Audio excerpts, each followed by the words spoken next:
masiku inaendelea. Kama kuna mtu anajua masiku inasonga, shetani iko very much aware. The Bible says, redeem time because the days are evil. Bwana asifiwe. Kwa hivyo yeye hakuna wakati anapoteza wakati. Na tumesoma katika 2 Corinthians chapter 2 tukaambiwa ya kwamba lest the devil takes advantage. Kwa hivyo yeye hakuna chance anataka kupoteza. Bwana asifiwe. Na ninamwambia Mungu anisaidie ya kwamba sitapoteza nafasi yangu ya kutimiza makusudi yake katika maisha yangu. Bwana Yesu asifiwe. Praise the name of the Lord. Ninamshukuru Mungu wa mbinguni kwa kunidumisha kama nimeokoka, na nataka kusema ya kwamba wokovu ni wa dhamana, na wokovu uko na furaha, na wokovu unatoshelesha. Praise the name of Jesus.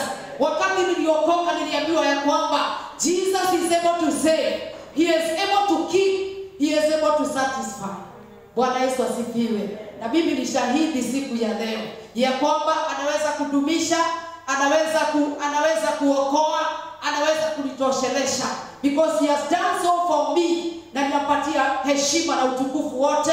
I give all glory to God. Sio kwa nguvu zangu, sio kwa bidii yangu, lakini nimechukua Mungu wa mbinguni aliye hai kutembea pamoja nami hiyo miaka yote, since I was junior youth, and I'm giving praise to God for he is faithful. Bwana Yesu asifiwe. Ushuhuda nilio nao ni ya kwamba marafiki wanaweza badilika, marafiki wanaweza kwenda, marafiki wanaweza kuwa hamuko karibu pamoja, lakini kuna mmoja who is the same yesterday, today and forever. Praise the name of Jesus. Several of my friends wako mbinguni, tukiongeza hadi mwenye alinipeleka nikaokoke, mwenye alikuwa ananiita kila wakati, mwenye nilijazwa Roho Mtakatifu akanigojea kwa kiwanja ya shule hadi giza ikaingia. That dear sister is no longer with us. She is in heaven. But I give praise to the God of gods. Oh, hallelujah. Kwa maana yeye habadiliki. Bwana Yesu asifiwe. Misingi huwa inatingiza, lakini msingi wa wokovu unasimama imara. Bwana Yesu asifiwe. The Bible says that the foundation stands pure, that the Lord knows whom are his. Msingi unasimama imara ya kwamba Yesu Kristo anawajua walio wake. Bwana Yesu asifiwe. Praise the name of Jesus. Na ninataka ujue siku ya leo, wewe ulio wa Mungu unajulikana, sio tu hapa duniani, lakini hata mbinguni unajulikana. Bwana Yesu asifiwe.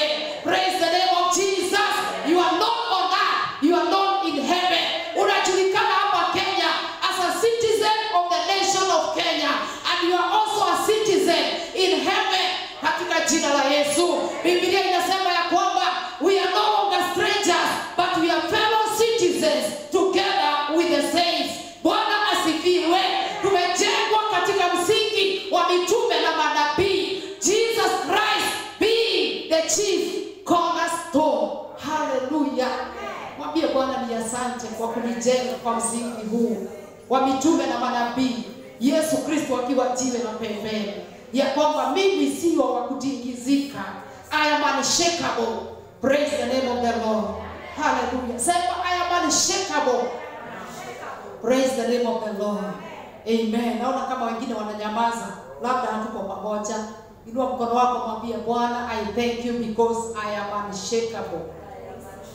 Amen. Unless hatuko pamoja kiroho. Bwana Yesu asifiwe. Ndio mtu anaweza kuwa kanisani na hatuko pamoja. Kwa pamoja. Kumbe ndio walimu wakiongea kidogo wanaulizanga, are we together? Bwana Yesu asifiwe. Maana kuna watu wanaweza kuwa class, wengine hawako. Bwana asifiwe.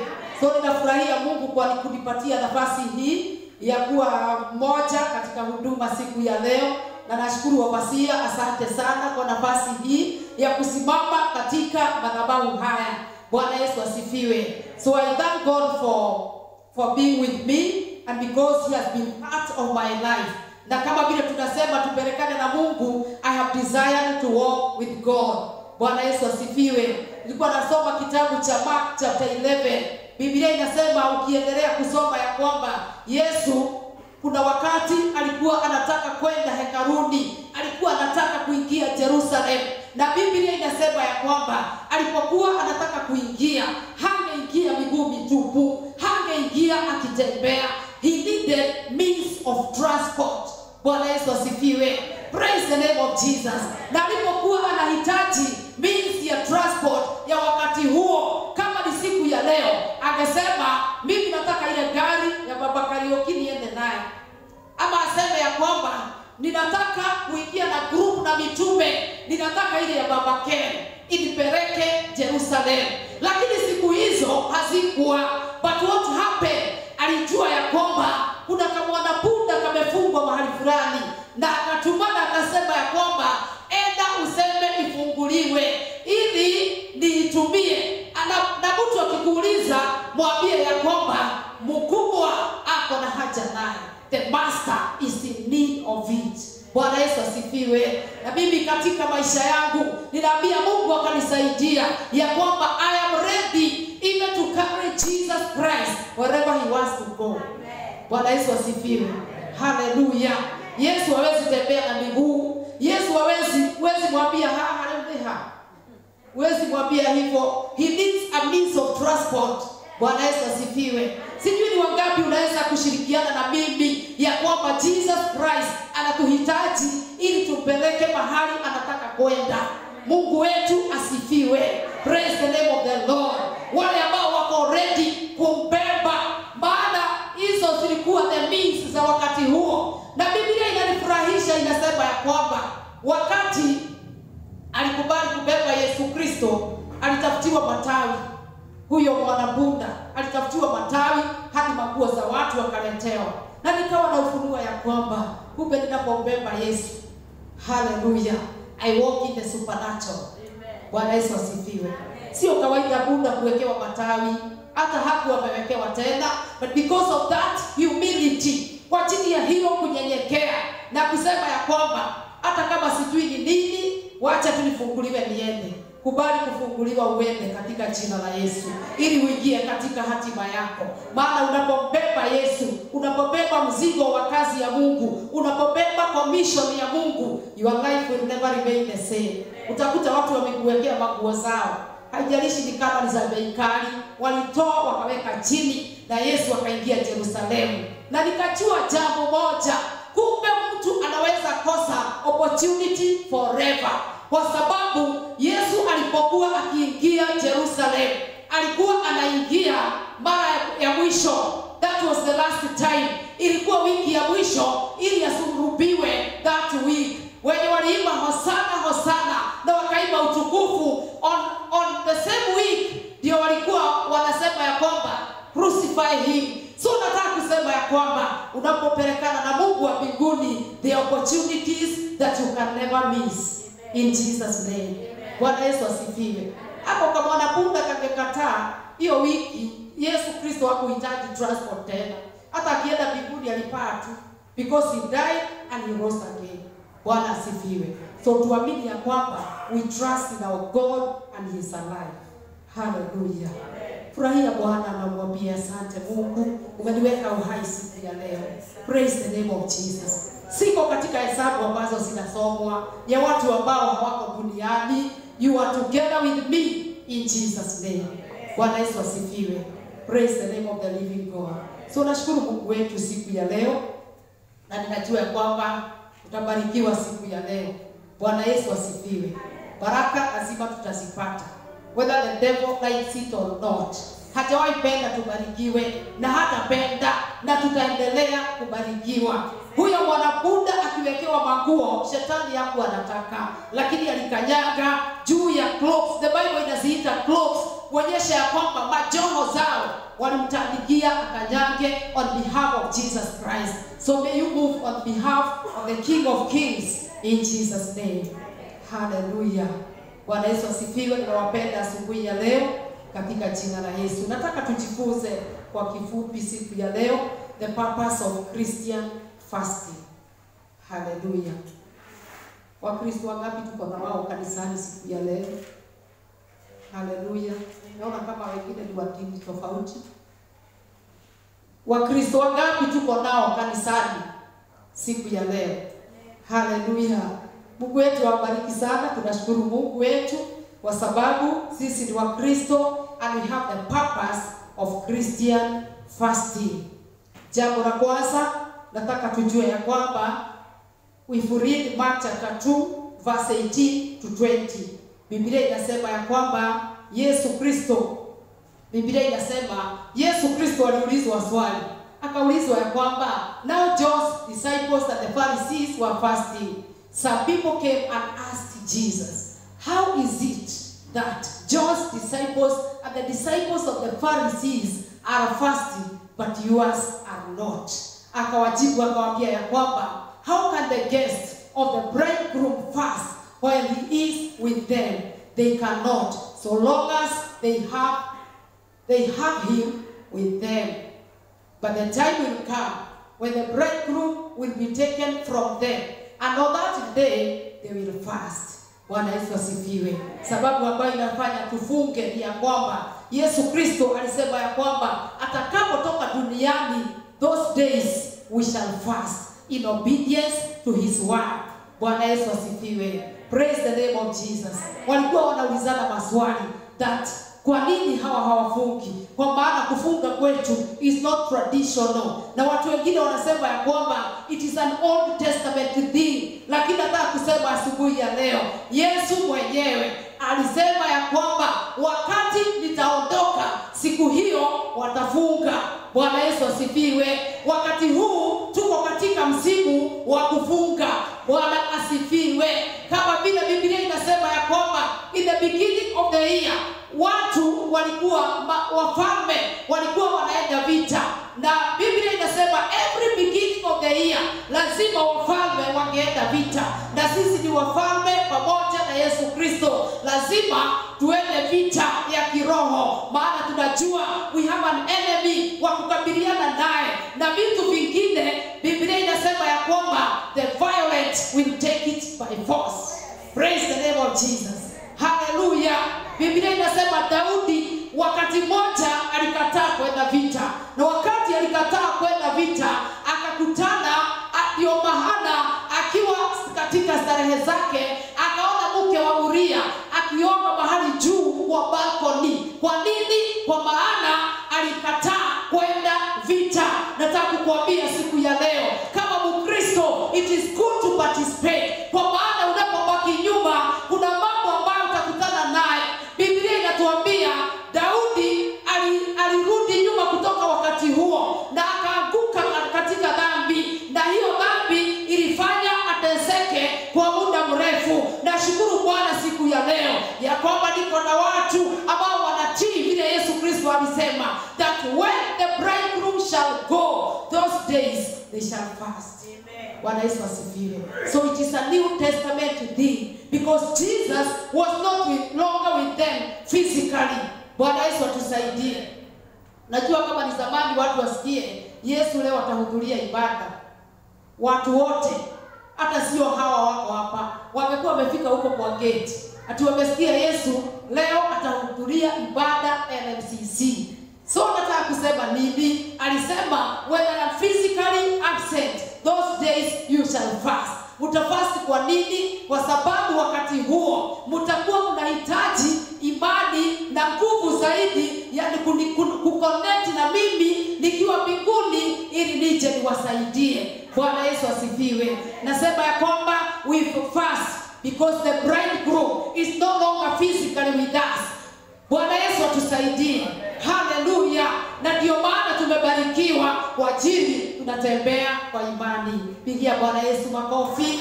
Haleluya.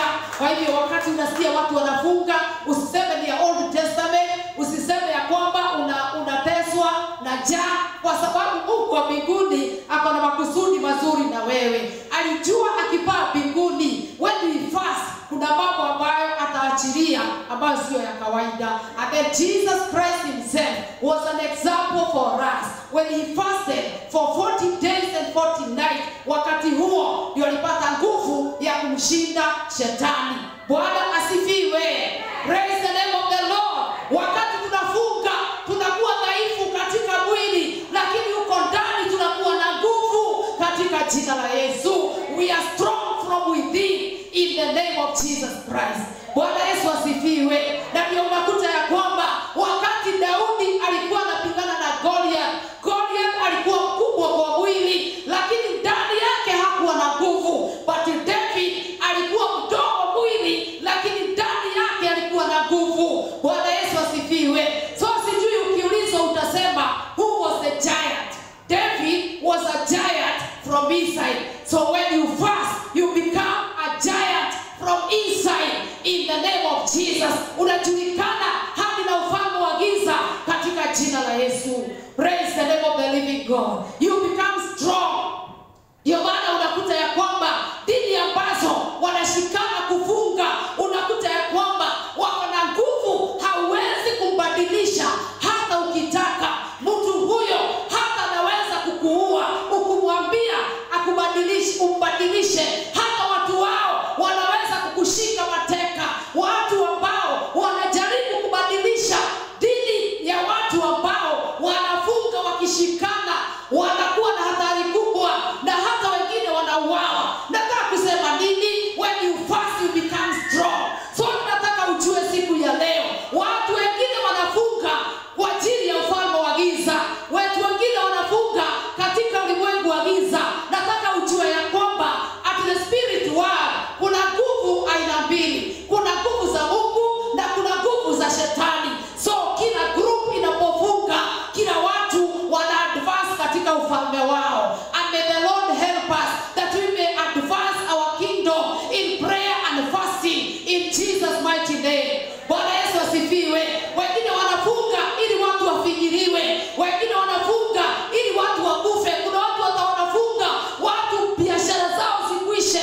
Kuna watu hata wanafunga ili mashida iwaongezee. Lakini nataka kusema hivi, hawa watu they get their own power. But our God, when we pray to God, when we fast because of our God, nataka kukuambia ya kwamba you become a giant in the spirit and you become a strong Christian.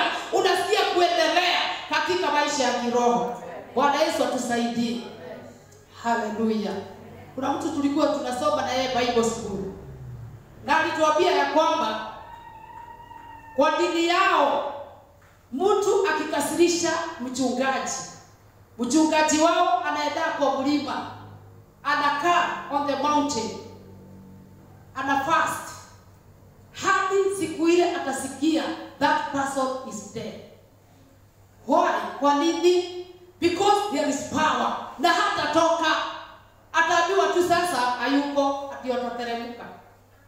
Let us not take simply yani mambo ambayo inafanyika katika ufalme wa giza.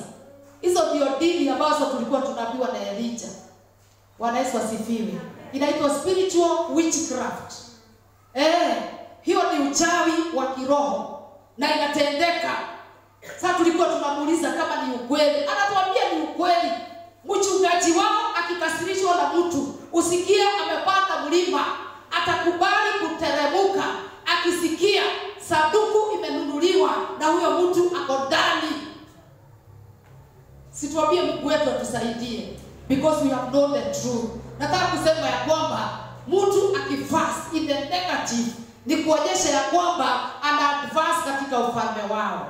And with us, when we fast on the kingdom of God, we advance. Na mambo inatendeka miujiza katika ulimwengu wa rohoni. Bwana Yesu atusaidie. Hallelujah.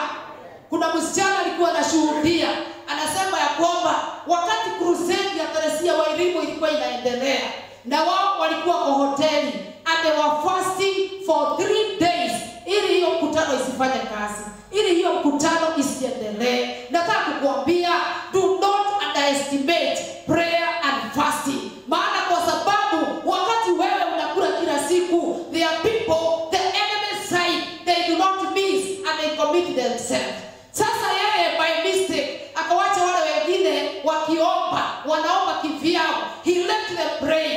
Alipowaacha kwa makosa tu by mistake, akajikuta ameingia katika crusade. Alipoingia kwa crusade, akaenda akaokoka. Ndio alikuwa anashuhudia hayo maneno. Aliokoka kwa nini? Kwa sababu hallelujah, aliokoka because wamebea mkutano na wamefunga. Bwana Yesu asifiwe. So wakashinda ufalme wa giza. Na huyo msichana akaokoka. Hata alikuwa na uniform. Wanamaanga haki mavazi wako na uniform. Alikuwa na uniform ya huko hiyo hoteli. Wamekomboa hoteli waombe.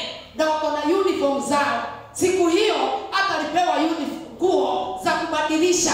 Hata akishuhudia alikuwa na nguo kubwa kwa sababu alipewa tu nguo na mama moja ili atoke ya ufalme wa giza. Nataka kuambia wandugu na wadada, wacha ifike wakati wetu wa kumaanisha katika ufalme wa Mungu in Jesus mighty name. Praise the name of Jesus. Praise the name of the Lord. Hallelujah. Naomba Mungu wetu awainue ili tuweze kuwa watu ambao we are serious with the things of God. Bwana asifiwe. It is a time to decide. Unasikia pande ni mbili, kuna saidi hii na kuna ingine. May the Lord help us. Ndio maana tuweze kutofautisha dini ambazo ziko katika nyakati hizi. Bwana Yesu atusaidie. Hallelujah. Wacha tu niwaambie kabla niendelee. Kuna wakati mmoja nilikuwa natoka mkutano Narok, zile huwa tunaenda kufundisha staff wa hospitali. Nikachelewa, ikakuwa usiku, nikaingia matatu. Sasa ikakuja ikisimama kila mahali, kufika Maimahiyo nikapata gari, nikaingia na ilikuwa na watu. So hao watu walikuwa wanaongea. Wakasema vile kesha ilikuwa. Wanaulizana, wewe hiyo ingine utaenda kesha? Tulikuwa sijui na kina nani hiyo kesha. And then wakachange story mara moja. Akaanza kuambia huyo mwingine, na unajua hawa wakati huu wangenimaliza kwa sababu nilipigwa wakanishinda nguvu. Kuonyesha ya kwamba huyo mtu alikuwa na ufalme mwingine anafanya kazi naye. And then wakaambiana ya kwamba sasa hiyo kesha ingine tusimisi. Alafu nikasikia wakiambiana, na wewe ukitokea kuimba usitusi watu.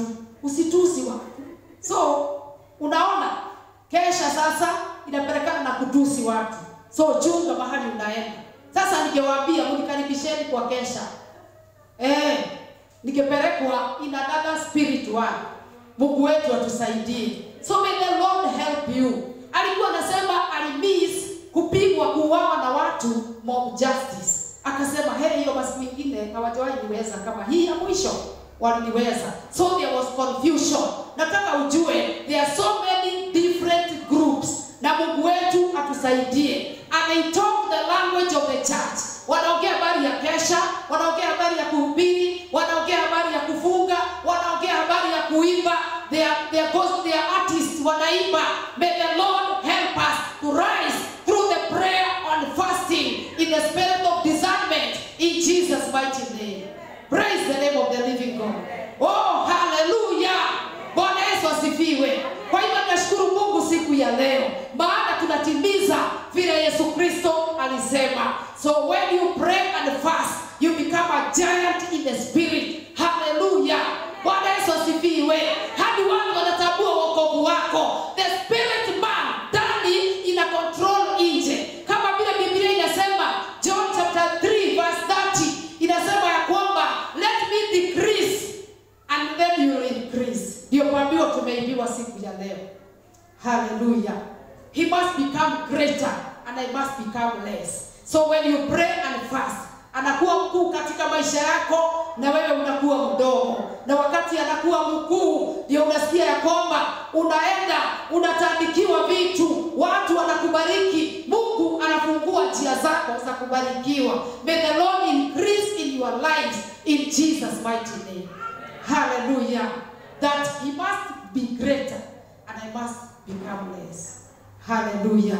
Wacha aonekane kuniliko. Wacha ndani yangu watu waongee kumhusu kuliko kuongea about me as a person in Jesus name. Kuonyesha ya kwamba hata wakati ninatembea nimefunikwa na utukufu wa Mungu. Watu wasinione, wacha waone Mungu wa mbinguni katika jina la Yesu. Amen. Praise the name of Jesus. Hallelujah. Bwana Yesu asifiwe. Jambo la pili, you fast for divine authority over kinds of demons. Bwana Yesu asifiwe.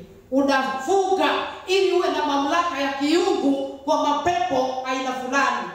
Mark chapter 9 verse 29. Hallelujah. Praise the name of Jesus. Thank you, Lord. Jesus, we praise you and we worship you. Thank you, Lord. Shataburi mazai. Biblia inasema hivi. So he said to them, this kind can come out by nothing but by prayer and fasting. Bwana asifiwe. Kuna mambo unaweza kaa ukiomba maombi ya kawaida na haiwezi kufanyika. So when you pray and fast, hawa mitume walikuwa wameshindwa kutoa huyu pepo ambaye alikuwa na kijana fulani, lakini Yesu mwenyewe alikuwa ametoka kwa mlima.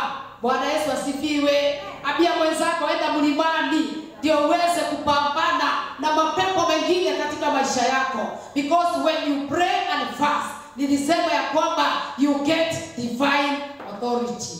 Praise the name of Jesus. Unapata nguvu kutoka mbinguni, unapata uwezo kutoka mbinguni. Bwana Yesu asifiwe.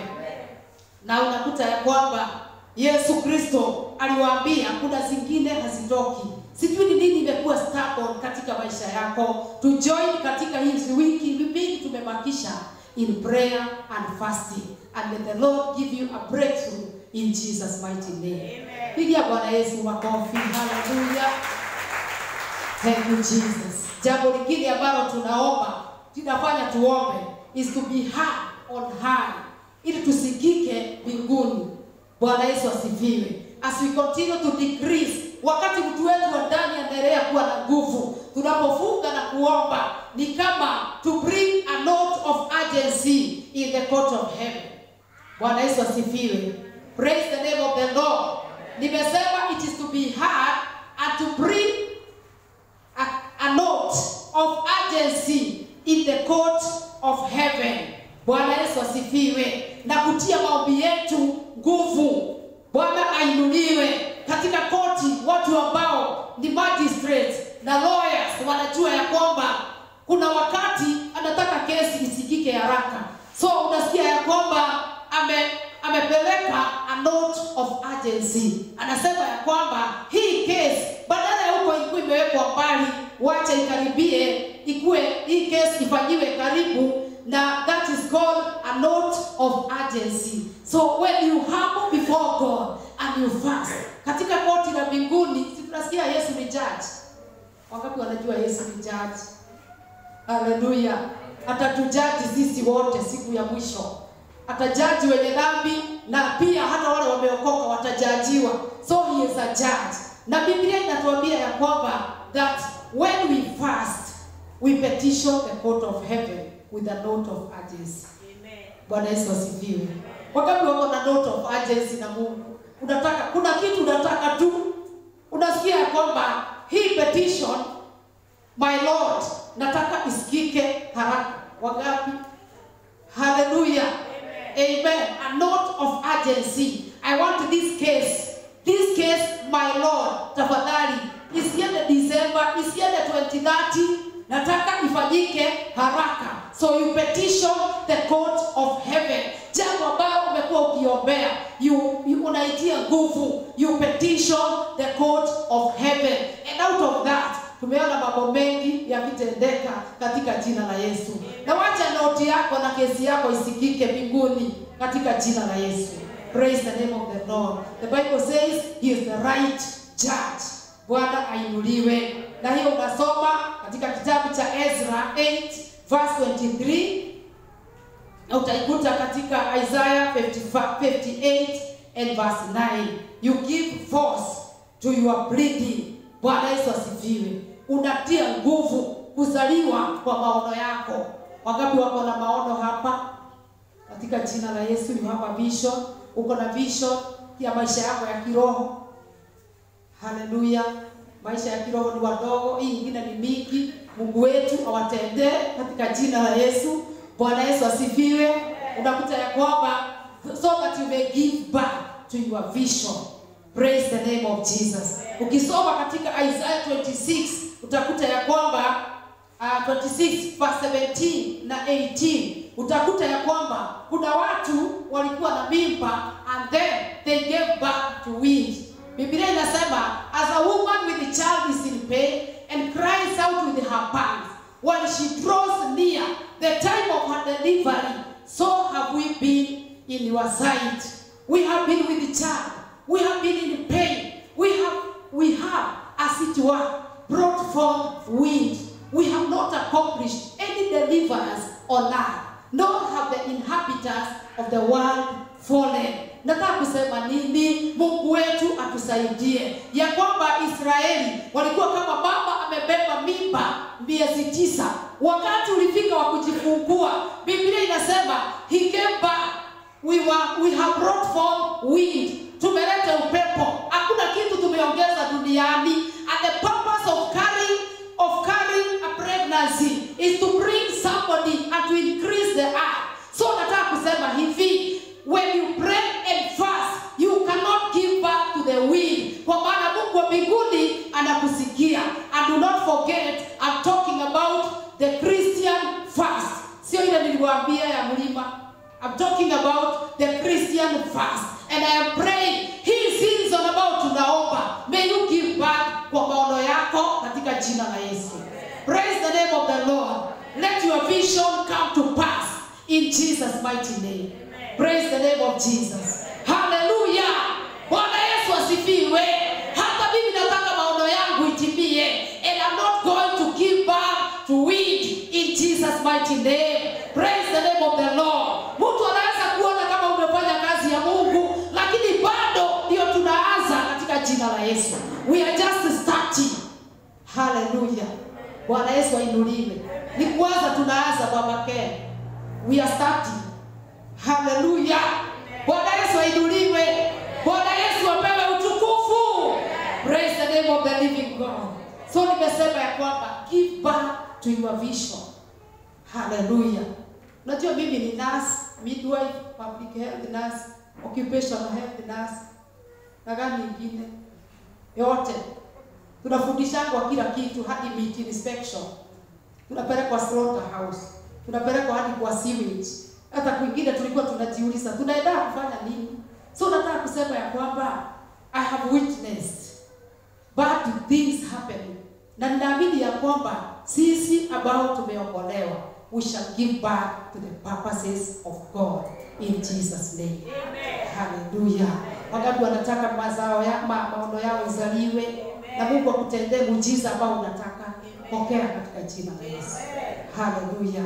Pigia Bwana Yesu makofi. The fourth thing ambayo tunafaa, kwa nini tunaomba like Christian, is to free the captives. Amen. Praise the name of Jesus. Ni kuweka huru waliofungwa. Isaiah 58 and verse 6. Hallelujah.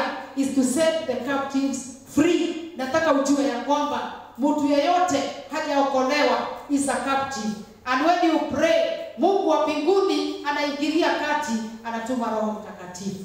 Bwana Yesu asifiwe. Wale watu wanapitanga hapa hivi, wengine wakitapika hapa mashilingi na wanameza hapa kwa hii gate, wengine wanapitanga hapa wana point na mahasira, wengine wanapitanga hapa wanaongea vitu funny. They are captives. Hao ni watu wamefungwa. And when we pray, God is able to set them free. Amen. In Jesus' name. Although tuliambiwa ya kwamba we should not underestimate the work of the enemy. Hizo vituko wanafanyanga hapa, tunafaa kuinuka katika maombi in Jesus' name. Waende wakazifanyie mahali kwingine, ama wakombolewe na Mungu wa mbinguni, waokoke katika jina la Yesu. Praise the name of Jesus. So to set the captives free. Huyo mtu hajielewi, hajui anafanya nini, mwenye ako huko amelewa, mwenye ako huko anafanya vituko, mwenye ako hata anafuata tu dini na hajuani na Yesu, is a captive. And Jesus came to set the captives free. Kabla tuokolewe tulikuwa mateka wa shetani, lakini Yesu akatufungua katika jina la Yesu. Praise the name of the Lord. Hallelujah. And then we fast for revelation, ili tupate ufunuo. Katika Danieli chapter 9 verse 2 and 3 utakuta Danieli alisema ya kwamba hallelujah, hallelujah.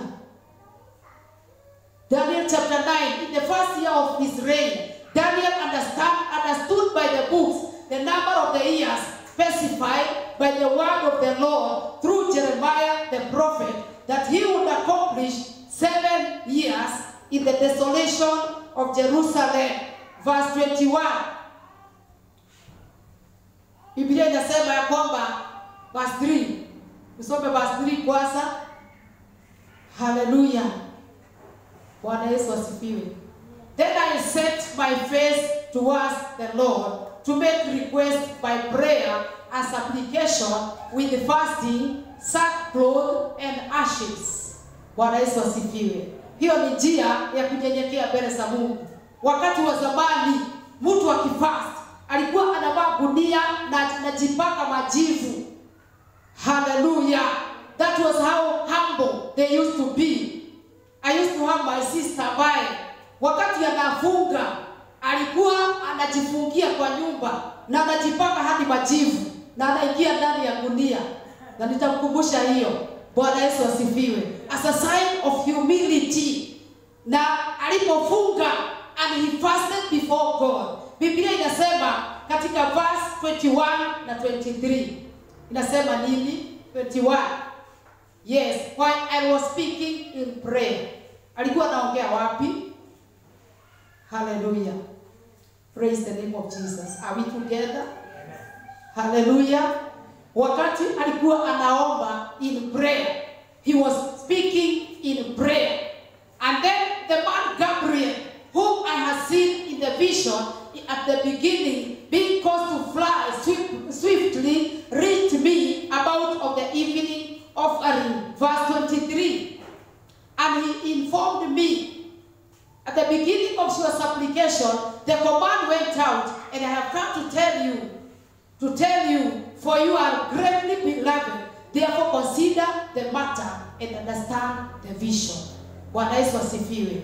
Praise the name of Jesus. Danieli akapata ufunuo, akasoma Biblia, alafu akafunga, akaomba. Alisoma maandiko ya Waisraeli. Aliposoma hayo maandiko ya Waisraeli, akajua kumbe miaka 70 imeisha.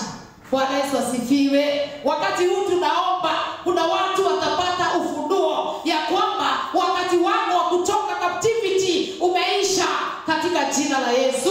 Your time of captivity, you are going to get a revelation in Jesus mighty name. Na utatoka na ushindi wa Bwana.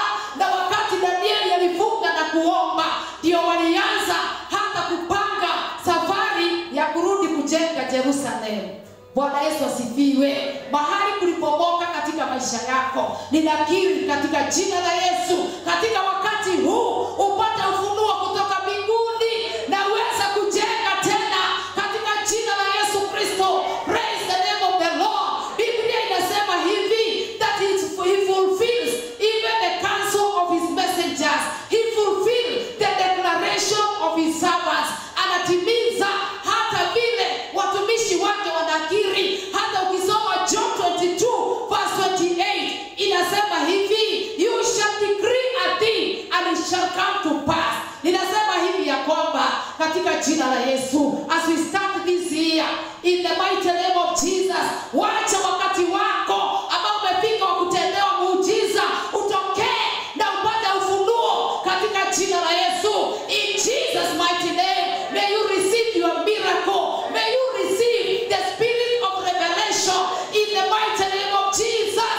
Oh, hallelujah. Ile kitu ambayo inatusumbua ni kukosa ufunuo, na achilia nguvu za ufunuo katika maisha ya kila mmoja wetu in Jesus mighty name. Revelation for your own life, revelation for your family, revelation for your business, revelation for the church, the revelation of the kingdom of God in Jesus mighty name. Hallelujah. Bwana Yesu asifiwe. Hallelujah. Lazima tu change maombi ya kawaida. Shetani anapenda sana watu wa kawaida. Wenye wanapapasanga tu. Shetani wewe nitakusema. Shetani ujue nitakusema. Hallelujah. Ati shetani ujue mimi nitakusema kwa Mungu. Sio kumsema kwa Mungu, ni kupata ufunuo what you are supposed to know, and then you receive a revelation and you come out of bondage in Jesus mighty name. Kuna watu miaka yao 70 imeisha. Your 70 years are over. Ni wakati wako wa kwenda kujenga Yerusalemu. Ni wakati wako wa kwenda kujenga makusudi ya Bwana. Ni wakati wako katika jina la Yesu Kristo. Shetabori basika shanda. In the mighty name of Jesus Christ. May the Lord open your mind and understanding. Ujue ya kwamba ni wakati wako wa kutoka. Bwana Yesu asifiwe. Sijui kama unajua wakati wa Israeli walitoka Babylon. Wenye walikubali kurudi hawakuwa wote. Kuna wenye walikuwa wamekaa Babylon, wamezoea. Wakasema huko waturudi. Lakini kuna wale walijua ya kwamba they have a divine destiny in Jerusalem. Bwana Yesu asifiwe. Wengine walibaki Jerusalem. Sijui kama unataka kubaki Jerusalem, kubaki Babylon. Na I believe kwa sababu Babylon ndio Iraq siku ya leo. I think wanakuwa huko wakishinda wakifight na mabomu na nini. Na labda hata walisahau wao ni Waisraeli, walijisahau. Juu hizo generations labda zilipita, wakaona huko wakachanganyika. Sasa hata wajuangi Muisraeli ni nani. The reason why you should not remain in Babylon, utachanganyikiwa, ujisahau, you forget your identity. But when you go back to Jerusalem, hallelujah, Waisraeli hata watu wanajisikianga nao hata siku ya leo. Haijalishi walirudi wangapi, lakini wale walirudi wamebarikiwa siku ya leo. Hakuna mtu anajua vita kama wao. Na hata kama wanapigana vita in their battles, Mungu anakuwa involved in Jesus mighty name. Come out of Babylon. Your time is over. In the name of Jesus. Oh, praise the name of the Lord. Hallelujah. Usichanganyikiwe useme sasa huku tumejenga. Si Biblia inatuambia waliambiwa wajenge. Waliambiwa wajenge, wapande mizabibu, waoe na waoane na walime mahali huko na wakalima, na they did that. Juu miaka 70 haikuwa kidogo. Some of us holy mashina makana wamekuwa wakifungwa kwa muda mrefu. Siwaambie Mungu nisaidie. In the name of Jesus. To come out of Babylon. To come out of Iraq. Iraq. Mahali unasikia ni mahali pa vita. Oh God. Sijui siku ya leo ukisikia mtoto wako ataenda kusomea Iraq. Unajua huko sisikiani kukitajwa. Watu wanasema mtoto wako ameenda Amerika, ameenda Australia, ameenda Britain, ameenda Israel. Nani amewahi sikia ati kuna mtu amesikia tu apeleke mtoto Iraq? Nani amewahi sikia? Mimi sijawahi sikia. Kwa nini? Because huko is a place of bondage. Na unajua kuna siku za mwisho kabisa, kuna moto utamwagwa Iraq. Literally katika siku za mwisho, after the rapture of the church. Sijui unangojea nini Babylon? Hapa mara moja. Your time has come. Amen. In Jesus name. Amen. Amen. Because God is giving you a revelation. Amen. Praise the name of Jesus. Wale wanahama, wale wanapata ufunuo. Na ujue Danieli wakati huu alikuwa mzee. He was old. Lakini kwa sababu ya kufunga na kuomba, alikuwa anapata revelation. When you get a revelation from God, it's not like a revelation from man. Bwana Yesu asifiwe. Hallelujah. Wacha nimalizie na kusema ya kwamba when you fast, you perfect the body. Unaupiga, unafinya mwili wako, unaupiga. Sijui unaitwa aje kwa Kiswahili, to perfect the body. Nani atanisaidia hapo? Walimu. To perfect. Kupiga. Hallelujah. Ukisoma hapo juu inasema ni kupiga ngumi. Paul amesema sipigangi ngumi kwa hewa, lakini I subject my body. Praise the name of Jesus. You subject your body. Bwana Yesu asifiwe. Hallelujah. Kama kuna kitu tunapenda tukiwa katika mwili ni kukula. Si ndio? Hata saa hii tunauliza, no tulelea. Leo tutakula saa ngapi? Because that is the nature of the body. Lakini when you fast, you perfect the body. You decrease and then Mungu anainuliwa. Bwana Yesu asifiwe. Praise the name of Jesus. Hiyo utasoma in 1 Corinthians chapter 9 and verse 27. Na Paul alisema anafanya hivyo kwa nini? Ili baada ya kuhubiria wengine asiwachwe nje. Kwa sababu mwili unakuwa na kiburi. Mwili unakuwa na kujisikia. Mwili unasikianga hautaki kufanya kazi ya Mungu. Mwili ndio unasikianga mashughuli imezidi, sasa siwezi. Hiyo unasema haiwezekani kwangu. That is the work of the body. Mwili ndio unasikia ya kwamba building in the kingdom of God is a burden. Lakini Paul anasema ya kwamba I beat my body. Hata hii inasema vizuri. Imagine ukipiga mwili wako makubwa. Unaona wale watu wa boxing. Mtu akipiga sio mwingine unapiga, sasa ni mwili wako. Because even many people huwa wanasema ya kwamba sasa ni nini nimekosa ndio niende church? Ni nini nimekosa ndio niokoke? Ni nini Mungu anaweza nipatia and I have everything? Ninakula kile ninataka, ninavaa kile ninataka. Sio ni language ya mwili. Mungu wetu tusaidie that I eat what I want. Sasa unaona when you fast unaambia mwili hapana, sio kile unataka, ni vile direction yenye Mungu ananipeleka. Hallelujah. Praise the name of the Lord.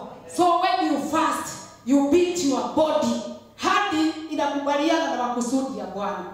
Bwana Yesu asifiwe. Hata wakati mwingine kuamka usiku ni kama kaidi ya kufunga.